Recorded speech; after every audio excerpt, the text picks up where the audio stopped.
नमस्कार। कभी ये सोचा है कि भारत की सबसे लंबी लोक गाथा किस देवी को समर्पित है?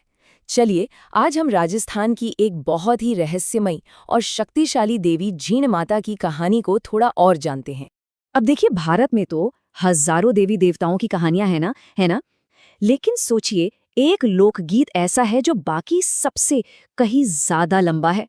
और कमाल की बात यह है कि ये पूरी की पूरी महागाथा बस एक देवी के लिए गाई जाती है। ये बात अपने आप में ही कितनी हैरान करने वाली है।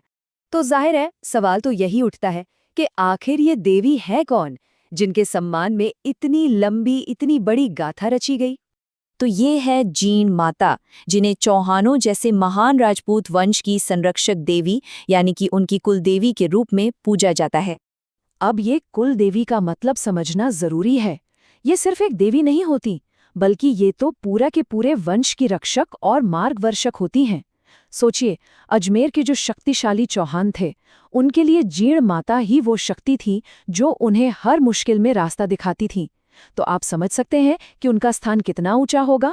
तो ठीक है, हर बड़ी शक्ति का, हर बड़ी आस्था का एक केंद्र होता है ना। जीण माता की भक्ति का वो केंद्र है रेवासा में बना उनका सदियों पुराना मंदिर। ये मंदिर आपको मिलेगा राजस्थान के सीकर जिले में, रेवासा गांव के खूबसूरत पहाड़ियों के बीच।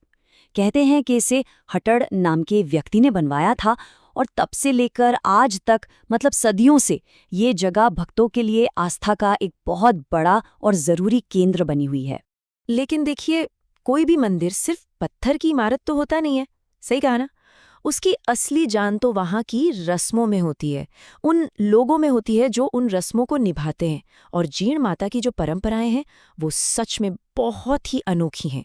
यहाँ पर बहुत सारी रस्में होती हैं, लेकिन उनमें से एक रस्म वो कुछ ऐसी है जो बहुत ही खास है और थोड़ी रहस्यमयी भी। और शायद यही वो चीज़ है जो उन्हें सबसे अलग बनाती है। और उस पूरी रस्म का जो सार है ना, वो बस एक संख्या में छिपा है, 2.5।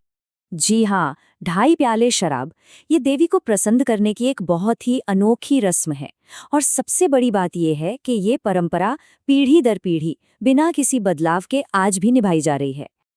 अच्छा, इस परंपरा को जिंदा रखने में जिनका सबसे बड़ा हाथ है, वो है मीना जनजाति। जीण माता के जितने भी मेले होते हैं, जो भी उत्सव होते हैं, उनमें ये लोग सबसे आगे रहते हैं। इससे पता चलता है कि देवी के साथ उनका कितना गहरा, कितना ऐतिहासिक रिश्ता है। तो इन सब चीज़ों को जब हम एक साथ देखते हैं, वो लोकगीत, वो मंदिर, वो रस्में, तो सवाल उठता है कि जीण माता की ये जो विरासत है, वो आज भी कितनी मजबूत है। देखिए, एक तरफ वो महाकाव्य जैसा लंबा लोकगीत, दूसरी तरफ ये अनोखी रस्में, और इन सब के ऊपर पीढ़ियों से चली आ रही अटूट श्रद्धा। ये सब मिलकर जीण माता की एक ऐसी विरासत बनाते हैं जो समय के साथ फीकी नहीं पड़ी, बल्कि और भी गहरी होती गई है। उनकी कहानी आज भी बिल्कुल जिंदा है। और ये पूरी कहानी हमें एक बहुत ही गहरे सवाल पर लाकर छोड़ देती है कि क्या सच में सिर्फ एक लोकगीत जो बस गाया जाता है, वो एक पूरी संस्कृति की आत्मा को, उसकी कहानी को सदियों तक जिंदा रख सकता है? जीण माता की कहानी को देखें तो जवाब हाँ ही लगता है।